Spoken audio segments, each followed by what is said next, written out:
100 години след построяването му, дворецът Врана отваря врати за посетители. Идеята е историческото място да се превърне в достъпен културен и духовен център.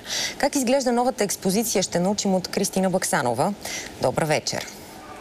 Добър вечер! Намираме се в двореца Врана, в предградието на кабинета на цар Борис III. Музиката, която чувате, е стария хим Шум и Марица, а този грамофон е от 30-те години на миналия век и е принадлежал на царското семейство.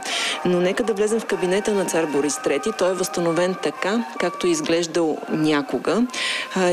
Възстановяването на кабинета и на южното крило от двореца Врана е продължило повече от година и половина. Каква е идеята и какво ще могат да видят посетителите в следващия репортаж?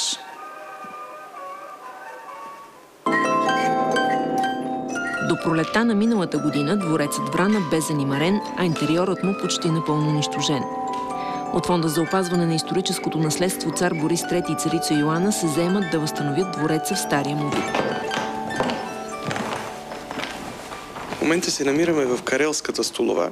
Тя е подарена от император Николай II на неговия кръщелник, престолонаследника княз Борис Търновски през 1912 година. Изработена е от карелска бреза. Тези снимки, които виждате, ознаменуват именно събитието, пълнолетието на княз Борис Търновски през 1912 година. Дълги години кабинетът на цар Борис III е празно помещение.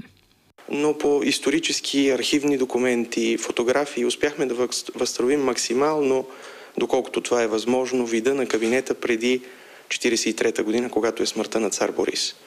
Ето, например, Джордж Рендъл, който е последният пълномощен министър на Великобритания преди войната, който в спомените си описва как 1938 година е приет в кабинета на цар Борис и как е видял един огромен портрет на цар Фердинанд, който му е направил силно впечатление.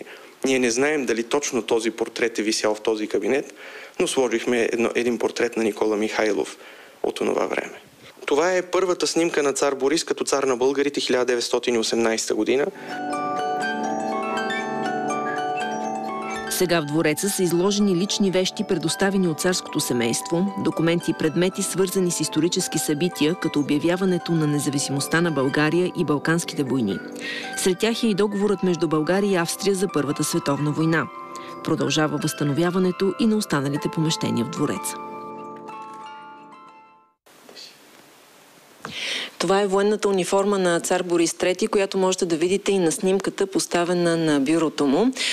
Сред вещите, които е предоставил царското семейство, е снимка на царица Йоана по случай годежи с цар Борис III. На писалището, освен семейните снимки и фотографии, са и хербари събирани от цар Фердинанд от българските планини. Но всичко това много скоро посетителите на двореца Врана ще могат да видят сами. Колеги? Благодаря, Кристина Баксанова, за двореца Врана.